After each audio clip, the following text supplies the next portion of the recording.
va. Je sais pas quelle journée, on est en mars et on est lundi. C'est le grand retour après les vacances.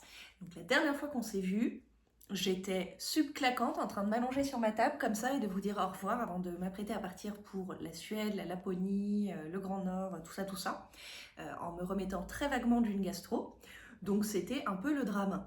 Et là, ça y est, j'ai pris des vacances, je suis en pleine forme. Franchement, parfois, tu es sur le point de remettre toute ta vie en question, tu dis bon, je vais tout changer, je change de boulot. J'étais vraiment j'ai régulièrement des phases comme ça, je pense que tous les freelances en ont, où je me dis oh, ras-le-bol, j'ai envie d'être salarié, j'en peux plus. J'en étais là, et en fait, j'avais pas besoin de changer de boulot, j'avais besoin de vacances. Bon, j'espère que vous allez bien, et que vous êtes aussi en forme avec le printemps qui arrive, même si printemps veut dire pluie et petite saison de transition. Mais on sent quand même l'hiver qui s'estompe un petit peu. Alors, qu'est-ce que j'ai à vous raconter côté tricot? Pas mal de petites choses en vrai. D'abord, le petit point Laponie. Alors, j'essaierai de vous incruster quelques petites vidéos, quelques petites images. Je les ai postées, en réalité, je les ai postées sur Instagram au fil de mes vacances. C'était trop cool. J'ai vu des aurores boréales. J'étais partie en me disant, bon, je reste que 3 nuits au pôle Nord à proprement parler. Il y a vraiment très peu de chances que j'en voie. Il y en avait tous les jours, tous les soirs.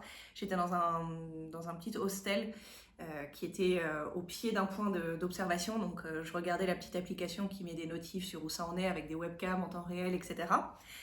Et à 22h, j'avais une petite notif disant « Il y a une aurore boréale peut-être maintenant ». Je sortais, je mettais mon pantalon de ski, j'allais voir et là, je regardais le ciel. C'était fou. Donc, j'ai adoré. Mais d'un point de vue tricot, donc, tricot et Suède, Laponie, Co. Et ben, j'ai pas eu froid du tout. Alors, pas juste parce que j'étais bien préparée, même si aussi, mais principalement parce que le réchauffement climatique est très palpable dans les endroits où il est censé faire très froid. Et donc, au pôle Nord, à proprement parler, on a eu des températures qui oscillaient entre 1 degré et moins 7 degrés. Je ne crois pas qu'on soit descendu au-dessus de peut-être moins 8 un jour. Soit 7 à 10 degrés plus élevés que les moyennes saisonnières. Donc du coup, bon, moins 8 degrés, c'est froid, mais c'est pas non plus, c'est pas les moins 20 auxquels on pouvait s'attendre. Donc c'était complètement correct. Et pareil dans les villes, il faisait entre moins 2, moins 3 et 2, 3. Donc bon, il fallait être bien couvert, mais rien de foufou. Pour rappel, moi, j'avais apporté mon pull Super Célène que vous m'avez vu porter en long, en large et en travers, donc je vais pas sortir toute ma garde-robe là, je vous invite à regarder les vieux épisodes si vous avez un trouble de mémoire ou un trou, je me semble même que ce soit un trouble. Donc j'avais apporté mon Super Célène en lait Lopi, c'est le pull le plus chaud que je possède. Il m'est même arrivé pour des photos par exemple au pôle Nord quand il faisait moins 5, moins 6, ça m'arrivait d'enlever mon manteau et de faire une photo juste en pull et de pas avoir très très froid quoi. Donc ultra efficace, le gros pull en lait Lopi, ça fonctionne très bien pour les grands froids. J'avais aussi mon Toucou de The Petit Knitter, pareil avec 2 fils. J'ai un trou sur le nom, pourtant je m'en suis beaucoup plainte de ce fil qui est pas lavé, vous savez, au début. Enfin, peut-être vous savez pas. Bref, j'avais le Toucou aussi qui pareil m'a tenu hyper chaud, et puis j'avais un No Frills un fil de fingering et un fil de Camarose, donc pseudo Mohair, que j'ai pas mis au pôle Nord. Lui, c'est le pull que je portais plus quand j'étais en ville, à Stockholm, etc. Aux alentours de 0 degré, c'était nickel. Pour les mains, avant de partir, j'avais ce drama avec mes moufles que je détestais. Bon, ma copine les a essayées, ça lui allait beaucoup mieux qu'à moi. Le fin mot de l'histoire, c'est qu'elles étaient vraiment trop petites pour moi. Donc j'ai aussi fait n'importe quoi en diminuant autant le patron, donc je ne peux pas que blâmer le patron. Mais quand même, j'aime bien les choses un petit peu plus ajustées, etc. Si je me refais des moufles, je chercherai un modèle avec des augmentations pour le pouce et pas juste un pouce après coup et tout et tout. Donc je ne les ai pas portées. Honnêtement, j'ai tout fait avec... je vais vous les chercher. Comme il fait beau à Paris depuis que je suis rentrée, tous mes gants étaient encore dans les poches de mon manteau que je ne portais plus non plus, parce que j'ai un énorme manteau, c'est aussi pour ça que j'ai pas eu très froid. J'ai un énorme manteau avec des très grandes poches, donc j'avais toutes mes moufles dedans. Ça, c'est mes gants vraiment de tous les jours que j'ai à Paris. Je vous mettrai en description le nom du modèle que j'adore et qui est gratuit. J'en ai fait une paire pour moi, j'en ai fait 3 paires pour ma fille, parce que j'ai augmenté de taille au fil des ans. Et donc, c'est vraiment des petites moufles, des petites mitaines avec un capuchon. Donc hyper pratique quand on est en ville, qu'il fait froid, mais qu'il faut très régulièrement sortir son téléphone, etc. Bon, le plus pratique, c'est encore quand on a un trou dans le pouce, ce qui est le cas de l'autre paire que j'ai apportée. Et celles-ci, elles sont un tout petit peu petites aussi. Là, c'est moi qui ai déconné à l'époque où je les ai faites il y a 2-3 ans. C'est de la DK. Moi, j'ai tenu 2 fils différents ensemble, un bleu clair et un teint à la main avec pas mal de variations de rose, orange, jaune. Donc elles sont légèrement petites pour moi, mais parce que le capuchon est un tout petit peu trop petit. Ce qui veut dire que j'ai un bout de main souvent machin, mais donc j'ai mis toujours celle-là en vrai, c'est de la Arroyo, je crois, de Malabrigo, le fil. Pareil, je crois que ça s'appelle les Podster Gloves. Le nom me vient là comme ça, mais pareil, je les ai tricotés pour mon ex quand on était ensemble, donc il y a au moins 4 ans. Et en fait, j'ai mis ça tout le temps. Elles sont hyper ajustées pour moi. Enfin, elles, si on considère que ce sont des mitaines. Ils, si on considère que ce sont des gants. Elles, si on considère que ce sont des moufles. Je sais pas exactement. Et ça, le petit capuchon de pouce qui m'avait vraiment saoulée à faire, et c'est hyper pratique pour utiliser ton téléphone quand il fait froid. Parce que dans les faits, en fait, j'avais juste à faire ça. Et j'avais toute la main couverte, sauf le pouce. Ce qui m'évitait de trop me geler. Donc c'est ça que j'ai mis le plus. Ça se voit un peu d'ailleurs, là je les vois moi de près, je sais pas si vous l'avez vu à la vidéo, elles sont un peu crado, les 2 paires là. Donc peut-être un petit lavage, mais j'ai eu pas mal de lessive depuis que je suis rentrée déjà, donc j'en suis même pas encore à bout. Le pantalon de ski est toujours au fond du panier.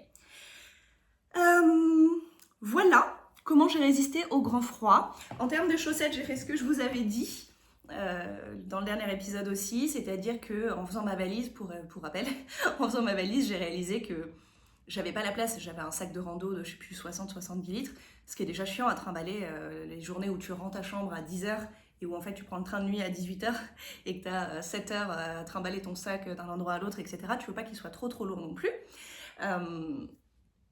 Et donc je fais ma valise, je me dis bon je pars 17 nuits et je vais pas prendre 17 paires de chaussettes, et si je trouve une machine, on a réussi à faire une machine sur le voyage. Dans un des bed and breakfast où on était, pour le coup il y avait tout, sinon dans les hôtels il n'y a pas forcément de machine à laver, et on n'avait pas envie de passer une demi-journée au lavomatique de toute évidence, et donc on a fait une seule lessive, et donc j'ai porté mes chaussettes. C'est marrant parce que je le fais jamais à Paris ça.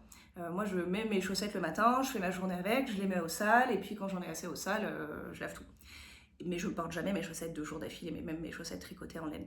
Et là, j'avais pas le choix, et donc au lieu quand je les retirais à moitié humides et moites, miam, de mes grosses bottes rembourrées le soir, au lieu de les balancer dans le panier de linge sale, qui était inexistant, parce que de toute façon on dormait max 3 soirs d'affilée dans les endroits, je les mettais à plat, par terre, à sécher dans un coin, pour le lendemain les récupérer. Et en fait, honnêtement, c'était nickel. J'ai fait ça, il y en a que j'ai poussé jusqu'à porter 3 jours.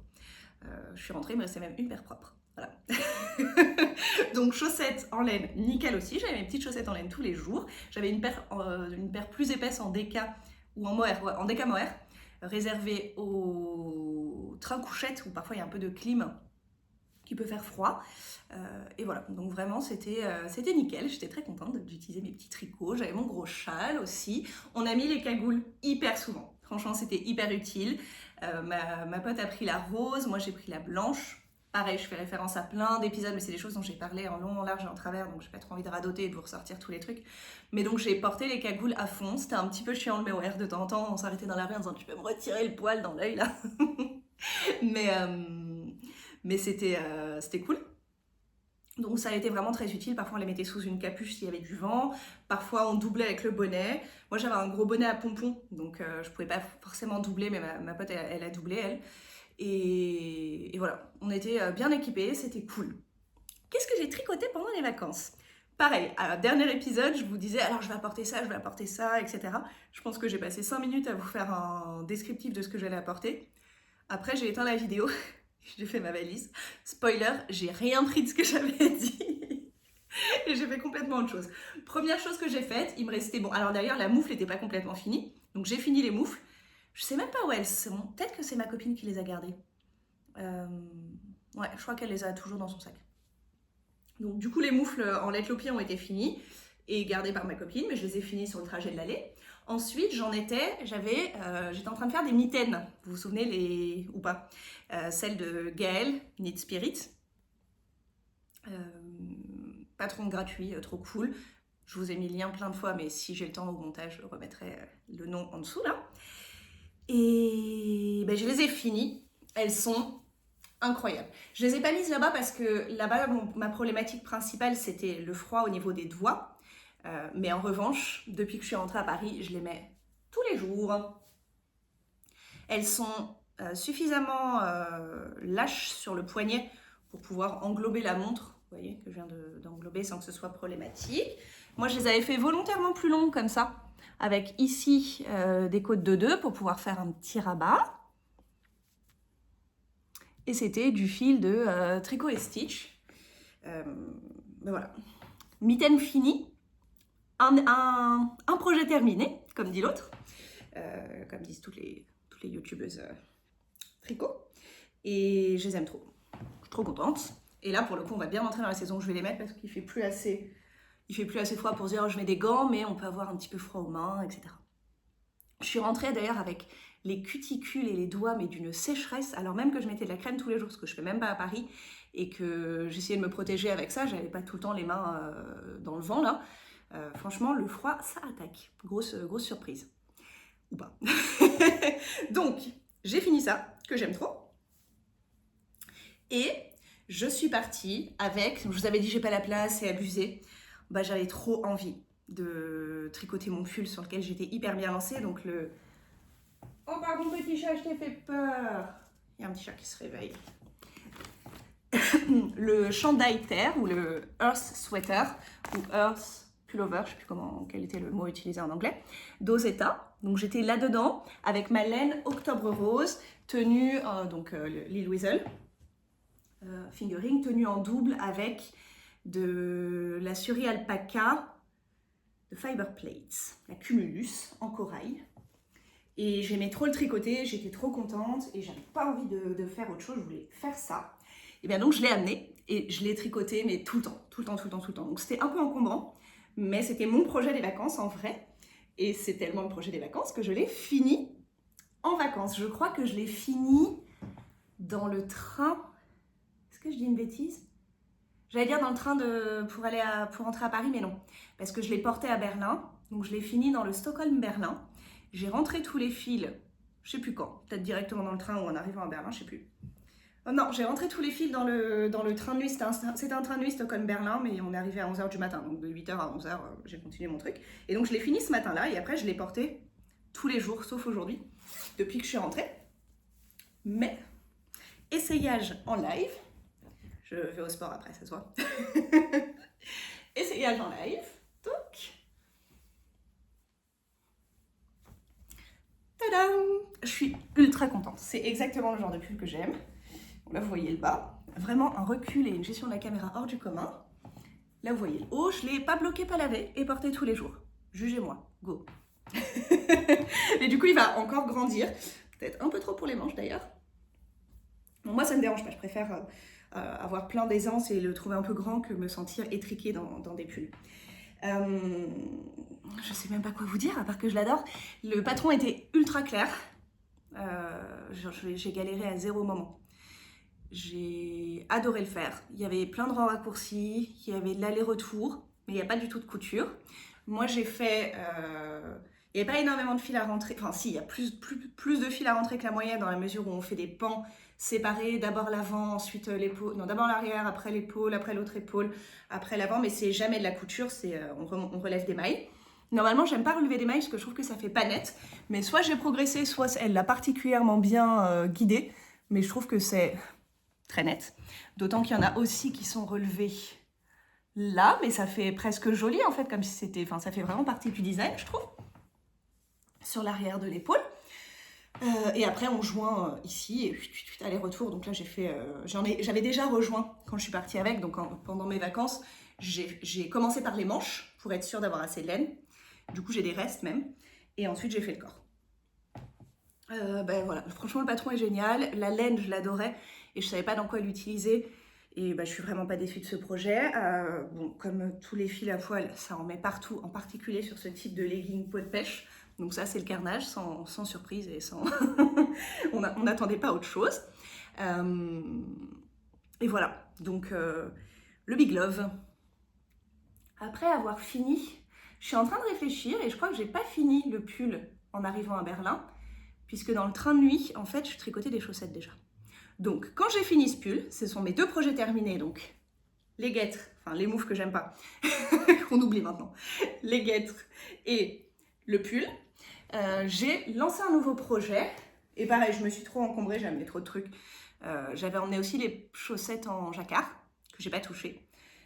Et en fait, du coup, j'avais juste le reste de celle-ci. Donc, il me restait un peu de violet. Attendez, je vous le montre de près parce qu'elle est vraiment trop belle cette pelote. Ah, attendez, elle est accrochée déjà. Ah non, elle est emmêlée. Voilà. Tadam. Ça, c'était mon sac à projet des vacances avec toutes les aiguilles dedans.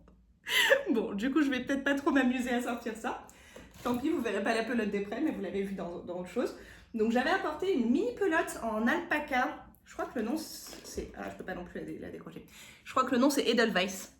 Edelweiss alpaca, ça se vend par 25 grammes. J'avais acheté sur Lily Come To il y a quelques mois, voire quelques années. Potentiellement plutôt quelques années. Ça traînait dans mes trucs et je me suis dit, tiens, ça va bien ensemble avant de partir. J'ai juste glissé ça là dans mon sac, comme ça, j'aurai des restes, je ferai des chaussettes. Et indeed, j'ai donc fait une chaussette type chaussette vanilla, c'est-à-dire pas de patron. J'ai monté 64 mailles, j'ai fait des côtes en vert. Ensuite, j'ai fait la tige, talon renforcé, pied, orteil. Voilà, j'ai fini la première pendant les vacances, dans un des trains. Je pense que la première, pour le coup, je l'ai finie dans le train qui rentrait à Paris. Et j'ai vaguement commencé la deuxième. Mais genre, alors, attendez, je vous prends l'ensemble. J'ai fait quelques rangs des côtes, mais vraiment ridiculement. Je regarde là parce qu'il faut vraiment pas que je traîne à aller au sport. Parce qu'après, j'ai la sortie d'école. Voilà. Donc, projet en cours. Nouvelle paire de chaussettes. Chaussettes vanille. Moi, j'aime pas faire les côtes des chaussettes. Je sais pas pourquoi. Le reste, ça me dérange pas de faire des côtes. Là, je mets les côtes de début de chaussettes. Quand tu commences ton Magic Loop, je trouve que c'est un moment un petit peu relou. Sur les toutes petites aiguilles en plus, je sais pas. C'est pas mon truc préféré. Donc, du coup, je traîne un peu la patte pour ce genre de truc. Puis, dès que c'est fini, après, j'enchaîne le reste. Et en rentrant, j'ai eu envie de reprendre. C'est mon dernier rencours du moment. J'ai des encours un peu en souffrance dans un coin. Mais en cours actif, j'ai eu envie de reprendre le pull que j'avais commencé avant de partir en noir. Donc, El Famoso pull noir. Pour mémoire, c'est le Harvester. C'est trouver la page du patron où vous avez juste le titre et la photo. Le Harvester de Jen Steingass. Patron qui m'a été offert. Touc. Pas par l'une de vous, merci. Pas par la créatrice que je ne connais pas. Et je ne suis de toute évidence pas une influenceuse à qui on offre des patrons. Et donc, j'étais lancée là-dedans et vous vous souvenez, je voulais un pull noir, réalisant que j'avais que des pulls très colorés. Et que de temps en temps, je me disais, tiens, il faudrait que, je sais pas si j'ai, par exemple, j'ai aussi des bas très colorés. Typiquement, j'ai beaucoup de jupes longues. Vous me voyez très souvent en leggings, parce que c'est ce que je porte un peu dans toute la journée pour aller soit donner cours, soit aller au sport, etc. Mais si j'ai entre deux activités, souvent, je suis plutôt soit en short, soit en jupe longue. Et j'ai des jupes longues roses, bordeaux, jaune. Et à chaque fois, je suis là, bah ouais, ça va pas, il me faudrait un pull noir. Carole, un pull noir. J'ai également un pull beige, mais on en a déjà parlé, je l'ai taché. J'ai presque fini de retirer la tache d'ailleurs. Et donc, ah là là, tellement de choses à dire. Je me suis relancée dans mon pull noir en jacquard avec de la Fiesta de Drops. Je me demande si c'est pas une référence assez récente, la Fiesta de Drops. C'est de la DK à chaussettes. J'en avais parlé quand j'ai monté ce projet, donc je vais pas vous faire tout un truc. Alors en plus là, je vous montre du fil noir, super, merci Carole. Et j'avais évidemment flashé sur celle-ci, dont j'ai oublié le nom exact du coloris et je sais pas. Ah bah ça c'est le truc du noir, je crois. Donc la Fiesta de Drops. Et ah, attendez. Oui, Prince. Couleur 14. Elle a un nom, mais là sur l'étiquette il y a écrit que couleur 14. Si vous voulez. Non, mange pas mon sac à proche. Non, non. Bêtise. Non, c'est une bêtise. Non. Gentil chat. Il m'a obéi. Pour 2 secondes. Non. 1 seconde et demie. Et donc, j'ai j'ai repris avant-hier, mon yoke. C'est un peu galère quand il fait noir. Hier, il a fait très beau. On était dimanche hier. Et grand soleil et tout à Paris. J'ai mis le truc trop bas, donc j'essaie de reculer pour que ma tête soit pas coupée. Et j'ai un peu profité du soleil, mais j'ai aussi profité du fait qu'il fasse très jour dans mon salon pour me relancer là-dedans. Parce que du coup, là, je suis dans la partie du yoke. Donc j'ai que ça pour le moment. Enfin, ça commence à prendre forme. Je suis dans la partie du yoke où on augmente beaucoup. Et l'augmentation, c'est, comment ils appellent ça? Augmentation invisible, inclinée. L, Invisible Increase Left. Où en gros, on glisse la maille et on va attraper la maille du dessous et on la tricote par le bras arrière. Bon, rien de fou, mais il faut voir quand même. Parce qu'en gros, on fait un truc comme ça. Attendez, ça va faire du tuto tricot maintenant par ici. Donc, on fait un truc... Ah, mais comment? Ah ouais, mais infernal. Attendez, On voit? Ouais, on voit. Donc, en gros, pour faire de l'augmentation, il faut l'attraper là. Ah bah non, là, je triche, c'est un truc facile. Attendez. Ok. Tac. Je glisse et là, je vais attraper ce brin-là pour tricoter ce brin-là par le brin arrière. Donc, attendez, hop. Voilà. Donc, en soi, vraiment pas un truc compliqué, mais quand tu vois pas, parce qu'il fait noir, et ben, c'est un peu la galère de... Petit chat, tu es dans mes pattes. C'est un peu la galère de faire cette augmentation dans le noir. Donc du coup, ça me ralentit pas mal sur le projet. Dès que je suis bien lancée et que je suis bien motivée, je tombe sur un rang d'augmentation et le soleil s'est couché. Et là, en plus, j'ai mal compté. J'ai réalisé que j'avais décalé le motif d'une maille en début de rang sur un rang de 300 mailles à présent. Donc il faut que je détricote un rang là. Mais il est très satisfaisant à tricoter. Je trouve que la drops, elle se dédouble un tout petit peu sur uniquement et principalement sur ce genre d'augmentation quand il faut aller attraper dans la maille. On sent bien les 4 brins, quoi. Donc, il faut être un petit peu vigilante là-dessus. Mais pour le moment, j'en suis contente et le motif, il est plutôt cool à faire. Il y a un petit peu de croisement de fil si vous croisez plus de... Enfin, en gros, là, j'ai eu des trucs avec 12 d'affilée. 12 d'affilée d'une couleur, moi, je croise. Et j'ai pas une super tension en jacquard quand il faut croiser. Donc, je préfère vraiment les jacquards où il n'y a pas de croisement. Et je croise pas jusqu'à 7 sans trop me poser de questions. Donc, tant que je suis sur des jacquards avec...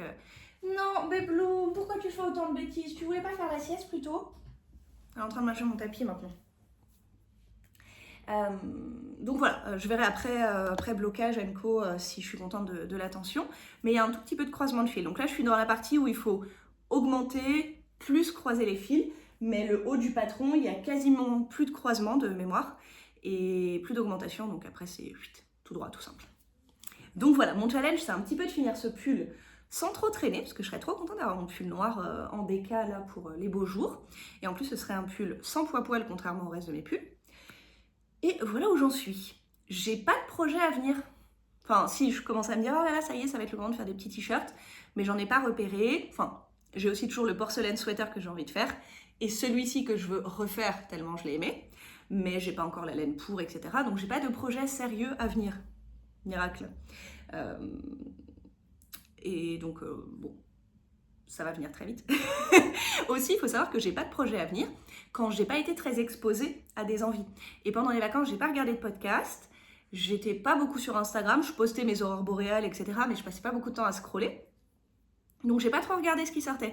Mais déjà hier en rentrant, hier dimanche, petite pause, j'ai regardé 1 heure l'un des derniers podcasts de Miss Manu au naturel. Bon, bah déjà j'ai vu 2-3 patrons, je dis ah oui tiens j'aimerais bien faire ça aussi, etc. Donc si je me relance c'est parti, hein, j'aurai à nouveau plein de projets à venir. Mais pour le moment j'avance sur mes projets en cours en n'étant pas trop pleine d'envie. Et avant de vous quitter et d'aller faire mes tractions et mes handstands, j'anticipe la question des magasins de laine dans le Grand Nord. Et ben j'y suis allée, j'ai fait plein de petites boutiques, ça c'était hyper cool pour le coup. Il y avait plein de jolies boutiques, alors moi en tant que parisienne type Lille Weasel du coup. Donc vraiment des mélanges de laine industrielle, laine artisanale, tout bien présenté, tout qui donne envie, avec des petits projets tricotés autour, etc. Avec évidemment une grosse dominante de laine de marque nordique, type Sandnes Garn, j'ai eu pas mal de Camarose, Gepard Garn, etc. Donc c'était vraiment trop cool. Ce qui était fou, c'est que ces boutiques-là, elles étaient à tous les coins de rue, c'est exagéré, mais il y a l'une de vous qui m'avait donné des références de boutiques, donc il y en a une que je suis allée vraiment chercher pour aller la voir, mais sinon toutes les autres je suis passée devant dans la rue en me promenant dans la rue. Donc il y a des Lille Weasel à plein d'endroits dans les rues, que ce soit à Copenhague ou à Stockholm. Je suis pas restée assez longtemps à Malmö pour voir, et c'est les seules grandes villes qu'on a faites après. Il n'y en avait pas à Bisco, au fond de la Laponie. Mais, donc c'était très cool et j'étais trop contente, mais je n'ai rien acheté.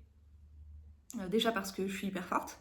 Non, alors déjà j'avais pas la place, du tout. Genre vraiment, je faisais et défaisais ma valise. C'est pas comme quand tu pars en long voyage et que tu dis « Ah, ça va être chaud de faire la valise ». C'est que tu sais qu'un jour sur deux, tu refermes ton sac et t'as pas envie de te battre avec. Donc j'avais vraiment pas beaucoup de marge pour ramener de la laine. Donc j'aurais pu ramener une pelote, mais j'avais pas de quoi acheter une quantité pull ou autre machin. Et aussi parce que de facto, c'est pas moins cher là-bas. De toute évidence, c'est ultra cher, les pays scandinaves.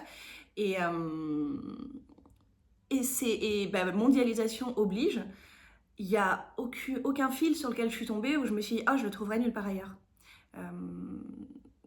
Tous ces fils-là, je peux les acheter sur n'importe quel site en France et les avoir chez moi dans 3 jours.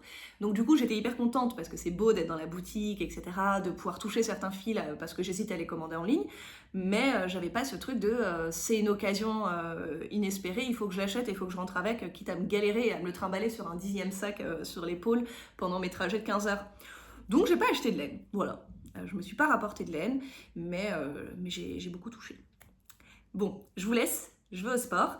Je sais pas encore si je vais monter tout ça ce soir ou si je vais faire un petit vlog un peu de la semaine et que je monterai tranquillement ce week-end. Bon, ce sera la surprise. Dans tous les cas, je vous dis au revoir pour aujourd'hui.